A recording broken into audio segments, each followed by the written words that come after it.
제가 아는 미국 사람들은 저보고 묻습니다.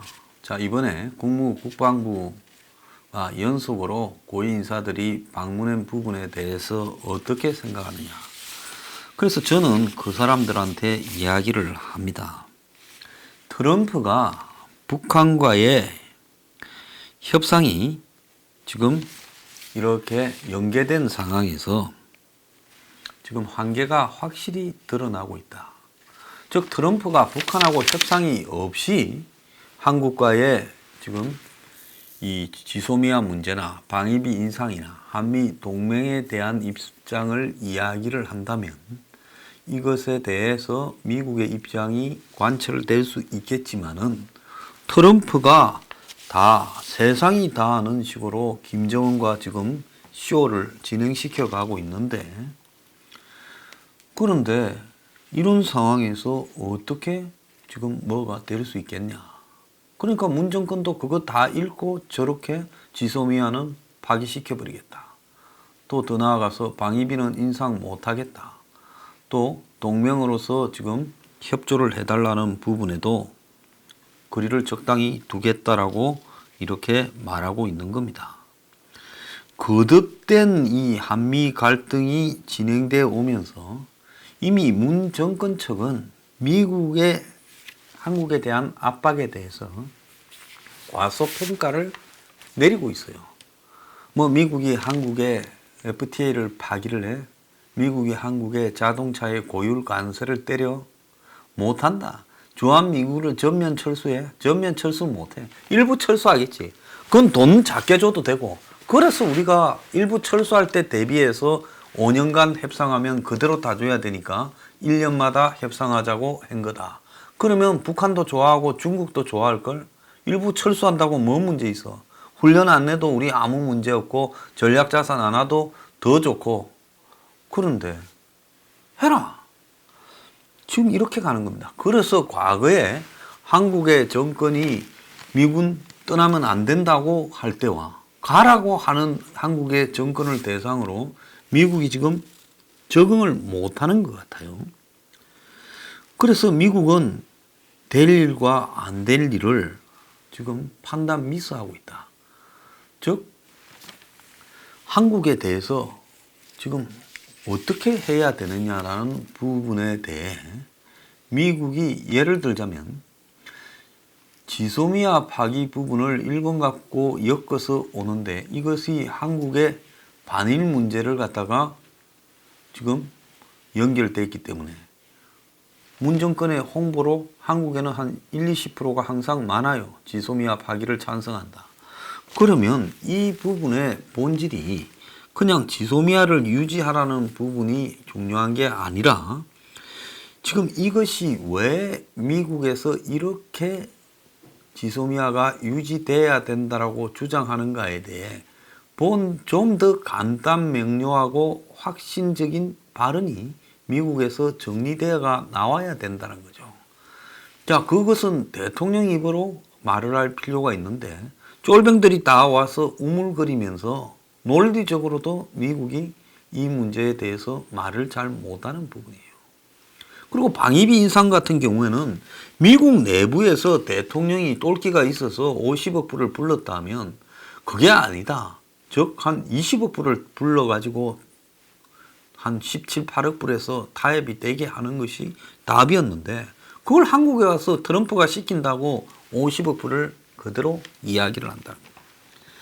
또 협상 전에 사전에 압박을 해야지.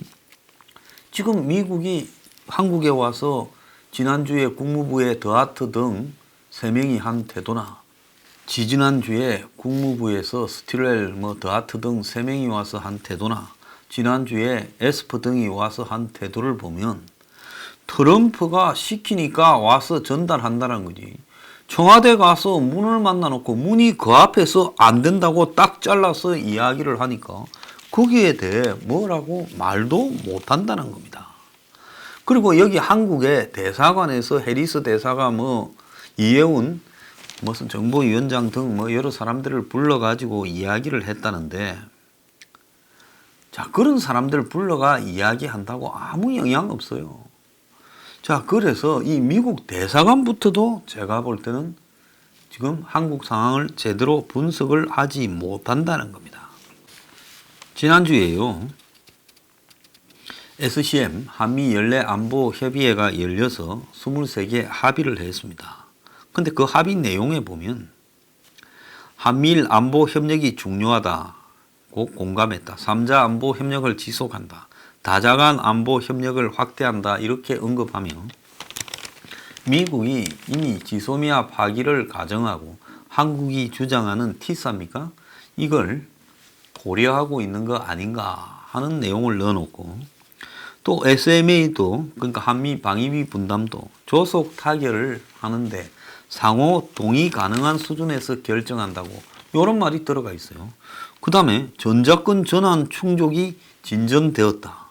특별상설 군사위원회를 개최해서 주기적으로 평가하고 점검해서 넘겨준다.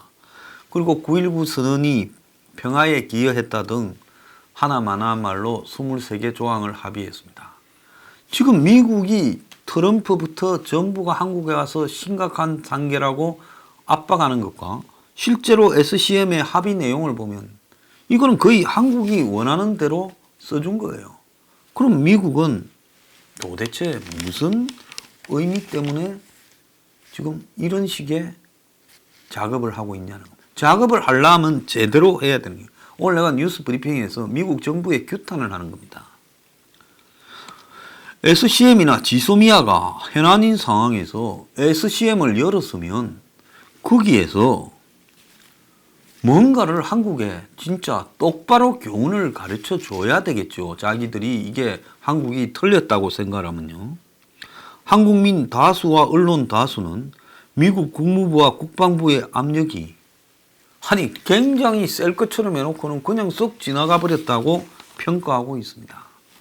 한국 내 지소미아 파기 여론이 한 20%쯤 우세했는데 반일과 결부해서 미국이 이게 그게 아니다라는 부분을 논리적으로 설명을 하지 못했어요. 한국에서 누구도 이걸 논리적으로 설명하는 사람은 없습니다. 그러니까 대부분 논리적으로 설명해도 선동에 넘어가는데 논리적으로 설명이 안 되니까 당연히 지소미아 파기 여론이 높을 수밖에 없지요.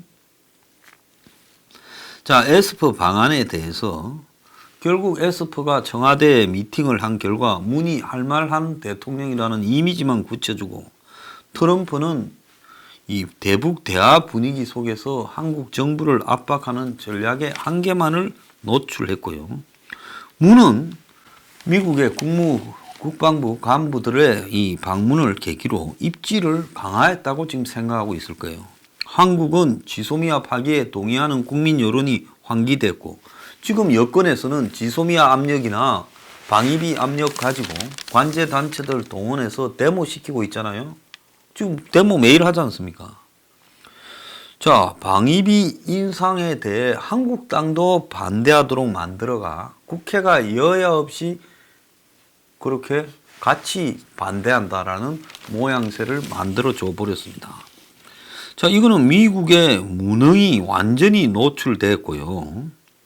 그럼 미국의 전략은 뭐냐? 저렇게 어설프게 한국에 차례대로 몰려와서 떠들고는 본전도 못 찾고 가는 게 미국의 수준이냐?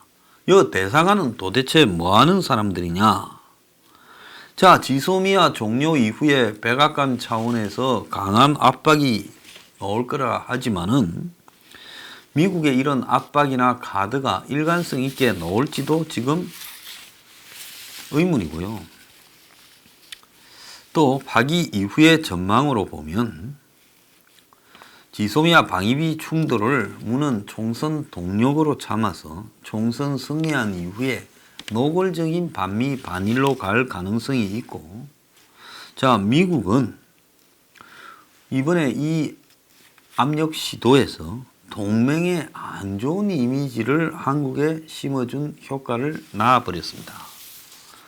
자, 그런데 지금 에스퍼라는 사람이 방위비에 기여한다라는 표현을 가지고 이 주한미군 방위비를요 뭐라고 했는가 하면 방어 비용을 상쇄한다고 무기 거래 용어인 옵셋을 썼다는 겁니다. 전 세계에 전진 배치된 미국의 비용을 어떻게 상쇄할지. 그래서 옵셋 코스트라는 이 표현은 옛날에는 이런 표현들을 나라와 나라 간에 이야기할 때는 우회적으로 외교적 수사로 기여라고 표명을 했다는 겁니다. 자, 그러면 어쩌다가 미국이 한국과의 이야기에서 이렇게 무기 거래에서 쓰는 옵셋이라는 말까지 쓰게 되었느냐? 자, 에스프라는 이 사람이 이게요, 방산업체 로비스트 출신입니다.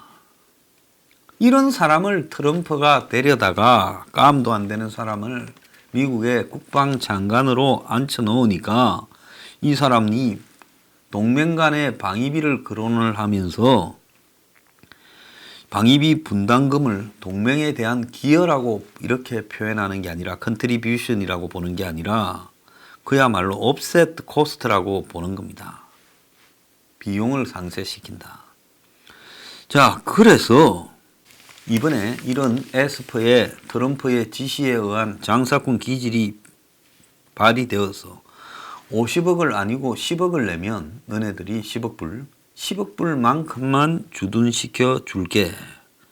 자, 그래서 트럼프는 이런 동맹조차도 거래를 갖다가 하는 식으로 가고 있는데 이번 방위비 협상이 그 첫 번째 신호탄이다. 아마 미국은 앞으로 트럼프가 재선이 되면 전 세계에서 이 민주주의 국가의 지도 역할은커녕 그야말로 세계의 깡패 장사꾼 나라로 전락해버리고 대다수의 동맹을 잃게 될 겁니다.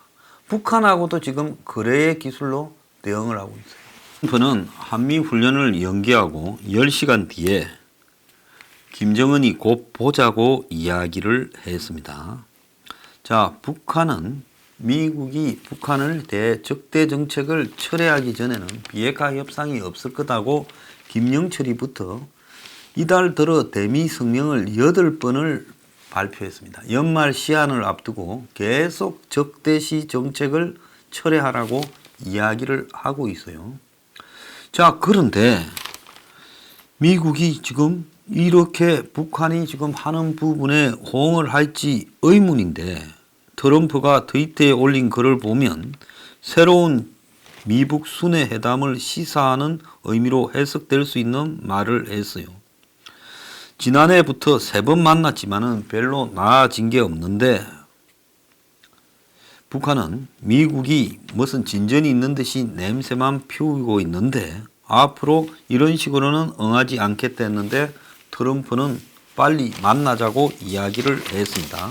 트럼프는 서둘러 성과 내라고 비건을 재촉하고 있는데 탄핵 위기에나 정치적인 여러 위기에 몰린 트럼프 지금 지방에서 선거에 계속 지고 있지요. 지방이 최근에 주 선거에서 1승 4패입니다. 루이지애나 주지사 선거 졌고 켄터키 주지사 선거 졌고 뉴저지 주의회 선거 졌고 버지니아 주의회 선거 졌어요. 미시시피 주지사 선거만 이겼습니다. 그래서 지금 트럼프에게 이 분열적인 표현으로 계속 사람들을 분노를 자극하는 부분이 지금 부메랑으로 돌아오고 있다. 즉 트럼프의 마법이 사라지고 있다라는 이야기까지 나오고 있고 트럼프의 핵심 참모인 폼페이오나 에스퍼 이런 사람들이 앞으로 이제 정원대 트럼프를 위한 정원대에 서야 될 처지가 놓였는데 이 사람들이 대부분 웨스트 포인트 미국 육사의 이제 출신인데 육사 출신답게 양심을 지키겠느냐 하는 게 의문이다라는 이야기까지도 나옵니다. 그래서 지금 북한은 트럼프한테 핵실험이나 ICBM 발사 이후에 같은 자랑한 거리를 줬으니 거기에 합당한 대가를 대북 제재 해제로 보여라. 그러지 않으면 안 하겠다 이러면서 한미는 지금 공중훈련도 이렇게 취소했는데 김정은이는 지금 낙하산 침투훈련 현장을 이틀 연속으로 가서 지켜보면서 계속 압박하고 있고 심지어 북한 영변에서는 특수 궤도차가 움직이면서 수상한 지금 행태가 나타나고 있다는 겁니다. 일부러 지금 북한이 그렇게 하고 있다고 봐요. 트럼프가 북한이 원하는 걸 줄 수 있는 사람은 자기뿐이라며 이렇게 북한에 상기시켰죠. 그러면서 곧 보자고 한 거는 결국은 또 한 번의 북한과의 회담을 할 가능성이 있다라는 이야기가 나오고 있습니다. 자, 북한에 쉽게 양보는 트럼프가 제재 완화는 못 해줄 거다. 그렇지만은 트럼프하고 김정은이는 정통적인 방식이 아닌 아주 변칙적으로 정상회담을 끌어내고 그 과정에서 바로 답은 안 나오더라도 둘 다가 이득을 볼 수 있다라는 걸 시도할 거다. 이런 이야기까지 나오고 있습니다. 지금 미국에서는 트럼프가 잘지도 모르게 기업할 때부터 시작해서 대통령에 출마한다 하고 당선되는 과정에서 하도 푸틴한테 알게 모르게 도움을 많이 받아서 푸틴의 주머니에서 벗어나지 못하고 있다. 그래서 저 사람이 의도적으로 좀 똘끼 있는 척 하면서 결국은 전통적인 미국의 이익을 파괴하는 행위를 하고 있다고 의심하는 사람이 점점 늘어나고 있습니다. 가짜 민주주의가 온다는 책에 보면 그 과정들이 자세하게 서술되어 있어요. 그래서 이런 트럼프의 행태를 봤을 때 트럼프가 한반도에서도 내년 미국의 대선을 노리고 트럼프는 대선에 지게 되면 제가 볼 때 여러 가지 법적 문제가 많이 발생해서 말년이 편하지 못할 사람이라고 봅니다. 아마 다른 역대 대통령하고는 차원이 다를 거라고 봐요. 수단과 방법을 가리지 않고 대선에 이기려고 할 거다. 그래서 지금 미국이 매우 우스꽝스러운 행태로 지금 한국과의 이 협상에 임하고 있는 이유도 저런 트럼프의 속성에서 다 해석이 가능하다는 겁니다.